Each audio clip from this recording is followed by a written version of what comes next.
प्यारे बच्चों, आइए डिराइव करते हैं expression for capacity of parallel plate capacitor when there is air between the plates.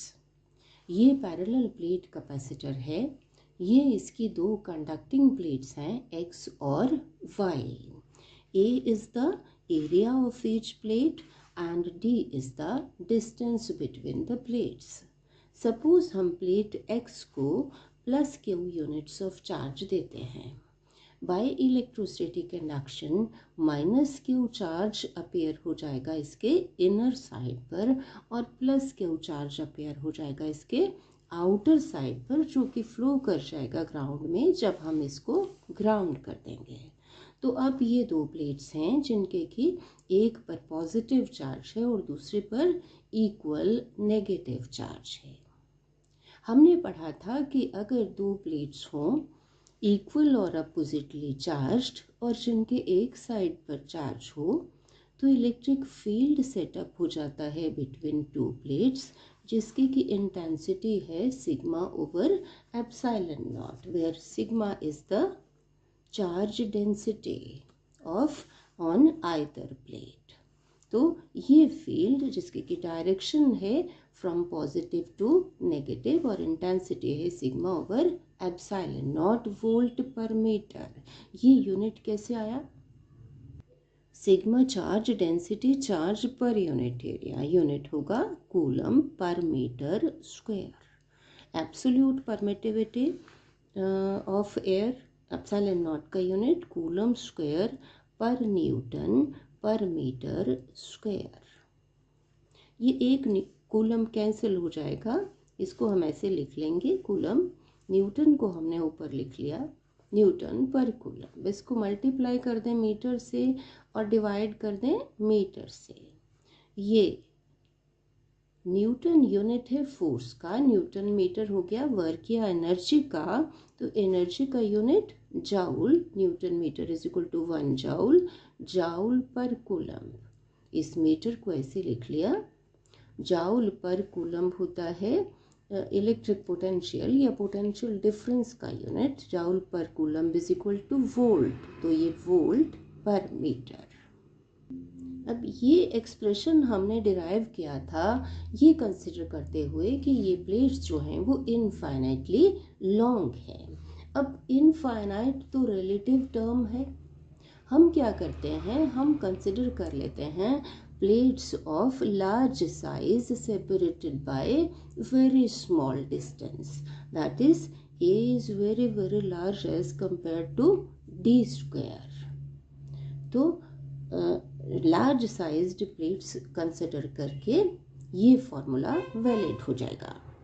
दरअसल ये इलेक्ट्रिक फील्ड जो है वो यूनिफॉर्म होता है between the plates except at the edges. Edges पर ये कुछ इस तरह का हो जाता है।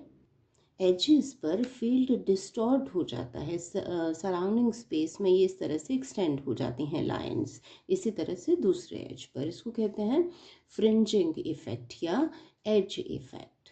सो by using plates of large size separated by small distance, we can ignore edge effects or the fringing effect। चलिए अब फाइंड आउट करते हैं expression for capacity. Capacity equal to charge over potential difference या electric potential. Charge को हम लिख सकते हैं, हमें पता है sigma is equal to charge पर यूनिट एरिया, तो Q is equal to sigma into A.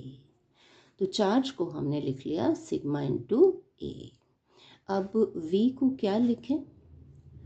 As per definition of potential difference हमें पता है कि एक पॉइंट से दूसरे पॉइंट तक इलेक्ट्रिक फील्ड में यूनिट पॉजिटिव चार्ज को विदाउट एक्सेलरेशन और अगेंस्ट इलेक्ट्रोस्टैटिक फोर्सेस मूव करने में जितना वर्क करना पड़ेगा वो वर्क होगा potential difference between two points.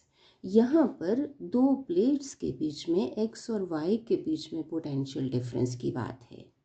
तो यूनिट पॉजिटिव चार्ज पर ये पॉजिटिव चार्ज उसको रिपेल कर रहा है और ये अट्रैक्ट कर रहा है, तो इस डायरेक्शन में फोर्स लग रहा है E। इलेक्ट्रोस्टैटिक फोर्स इस डायरेक्शन में। तो यूनिट पॉजिटिव चार्ज को मूव करना है अगेंस्ट इलेक्ट्रोस्टैटिक फोर्सेस, यानी फ्रॉम y टू x। अब दूसरी बात है कि विदाउट एक्सेलरेशन मूव करना है। एक्सेलरेशन को ज़ीरो करने के लिए नेट फोर्स जो है वो ज़ीरो होना चाहिए यूनिट पॉजिटिव चार्ज पर। वो कैसे होगा? इलेक्ट्रोस्टैटिक फोर्स एक्ट कर रहा है इस डायरेक्शन में, तो एक्सटर्नल एजेंट को फोर्स लगाना होगा इस डायरेक्शन में। कितना फोर्स? E। तो फोर्स हो गया E। डिस्प्लेसमेंट कितनी है? डिस्प्लेसमेंट है D। तो एक्सटर्नल एजेंट को फोर्स किस डायरेक्शन में? इस डायरेक्शन में E फोर्स, डिस्प्लेसमेंट भी इसी डायरेक्शन में। तो E into D into cos angle between E vector and D vector is 0। तो इतना वर्क करना पड़ेगा यूनिट पॉजिटिव चार्ज को y से x तक मूव करने में। इस वर्क को कहते हैं potential difference between the two plates here. तो हम इसको v लिख लेंगे। तो ये आ गया E इंटू डी। तो v की जगह लिखते हैं E into D. C is equal to sigma A. E हमें पता है sigma over epsilon naught into ये D। तो ये आ गया सिग्मा कैंसिल हो जाएगा, एप्सिलॉन नॉट ऐसे ऊपर लिख लेंगे, epsilon naught A over D। तो हमारे पास ये एक्सप्रेशन आ गया C is equal to epsilon naught A over D। This is the expression for capacity of parallel plate capacitor when there is air between the plates. Now, if the space between the plates is filled with some dielectric medium with absolute permittivity epsilon m, उस case में capacity कितनी हो जाएगी?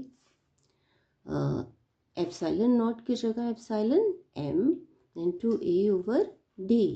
इसको हम CM से denote कर लेते हैं। तो ये हो जाएगी कैपेसिटी। चलिए दोनों को डिवाइड कर लेते हैं। CM over C equal to epsilon m into A over D divided by C epsilon naught into A over D।